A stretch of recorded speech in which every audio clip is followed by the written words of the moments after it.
bien salut à tous vous qui regardez cette vidéo, j'espère que vous allez bien. Bienvenue sur cette chaîne YouTube. Je me présente, je m'appelle Léo, je suis votre hôte et bienvenue sur la chaîne Weather Industries, une chaîne où on va réaliser ensemble des projets d'airsoft, notamment des répliques, des lanceurs et même des petits gadgets. Donc on ne la voit pas mais hors champ, on a le trépied, on prend le support qu'on vient intégrer là. Ça peut tourner à 360 degrés, pardon, voilà. Et on peut tourner aussi à la base du pied, parce que je me suis dit, si un jour je veux le monter sur un pick-up, ce sera possible. On peut verrouiller la rotation et laisser juste celle-là. Ici, on a un petit support de montage pour la plaque dont je vous ai parlé plus tôt. On a le support de montage pour la Mobox. Et je vais passer au montage de la 12.7. On a le corps qui pèse son poids.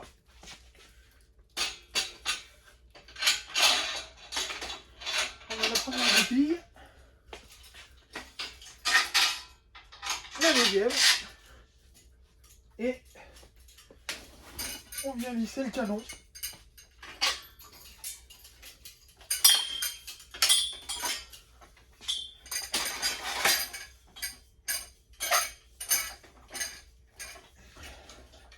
Du coup là la réplique est quasiment prête. Il nous reste juste à installer la Mobox, car oui, ceci est une Mobox.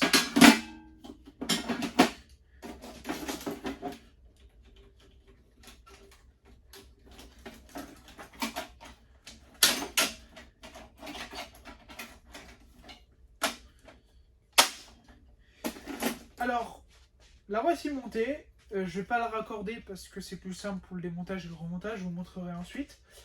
La réplique a été entièrement conçue par moi-même, c'est-à-dire en acier. Elle est complètement faite en acier. Il y a des ajouts mécaniques en impression 3D, comme par exemple des adaptateurs pour, parce que forcément le micro switch c'est un peu compliqué à le faire tenir sans impression 3D. Les munitions sont imprimées en 3D, il y a juste les maillons que j'ai achetés sur jeepsudest.com. Du coup, en interne, on est sur une Gearbox M249. On est sur une étanchéité AK, c'est-à-dire on a un nozzle AK, un bloc hop-up AK, un joint hop-up Maple Leaf, si je dis pas de bêtises, et un canon, même longueur M249, mais 6.03, bref, on s'en fout, c'est vraiment... Vous n'êtes pas là pour ça. Du coup, sur le côté, on a le lever d'armement complètement fonctionnel. C'est le folklore, pardon. Ici, on a la gâchette papillon, la mire flip-up qui peut complètement monter et descendre avec la petite vis ici. On peut quand même tirer une fois rabaissé. L'œilleton avant. Que dire de plus, parce que honnêtement, faut le voir pour l'apprécier, je pense. Déjà, c'est une belle réplique en visuel. C'est lourd. C'est artisanal, du coup elle n'est pas parfaite. Je suis pas soudeur, je suis pas peintre, je suis pas chaudronnier. Le trépied, c'est une réplique du M63. De loin, il y a cette partie qui est à peu près RS, on va dire.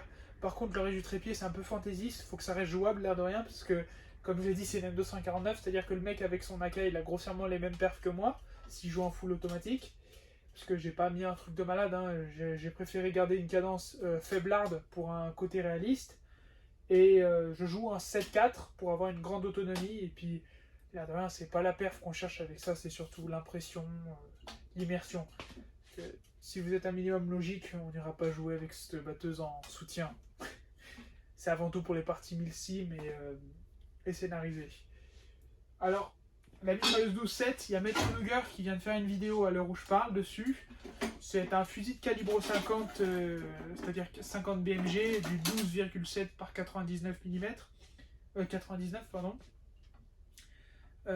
C'est un fusil qui est en service depuis longtemps, depuis la fin de la Première Guerre mondiale pour ses premières versions. On est sur une réplique full métal qui pèse son poids, on ne doit pas être loin des 30 kg, 35 kg avec l'affût.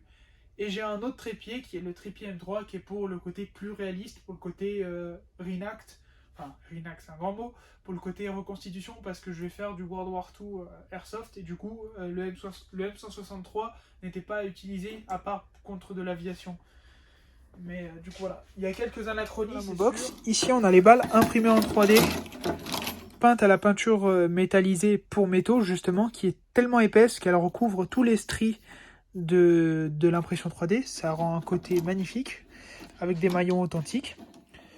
La Amobox est complètement sur mesure à base d'impression 3D, étant donné qu'on a 50 cm de billes, aucune Amobox standard ne peut faire le même travail.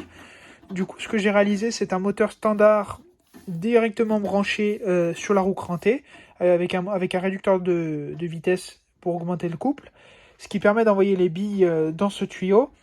Et pour éviter d'en envoyer trop, j'ai mis un potentiomètre pour régler la vitesse de montée des billes, et le gunner utilise ce micro switch ou son assistant, parce que sur le trépied d'infanterie, pour le réalisme, je me suis dit que ce serait un peu mieux d'avoir à la place du mec qui tient les bandes de munitions parce que elles ne bougent pas, d'avoir quelqu'un qui fait monter les billes pour mobiliser 2 personnes et ajouter du réalisme. Mais du coup, le gunner peut quand même le tenir ici en même temps qu'il tire, faire monter les billes. Merci de votre attention, et si vous êtes toujours là, vous allez être récompensé parce que je vais vous présenter les projets de la chaîne pour cette année. Enfin, les prochains, jusqu'à que j'en trouve d'autres. Premièrement, je travaille sur ce RPG 7 à Tagin. Pour l'instant, on reconnaît juste la poignée, c'est juste un tube pour l'instant. Mais je vais construire un lance-roquette qui tirera des Tagin à la façon de mes lance-grenades. Parce que je ne sais pas si vous connaissez la marque Weather Industries. Je fabrique des lance-grenades où j'insère une grenade 40 mm standard, où j'y insère un shell Tagin, et ça vous offre la possibilité de tirer des Tagin sans acheter le shell.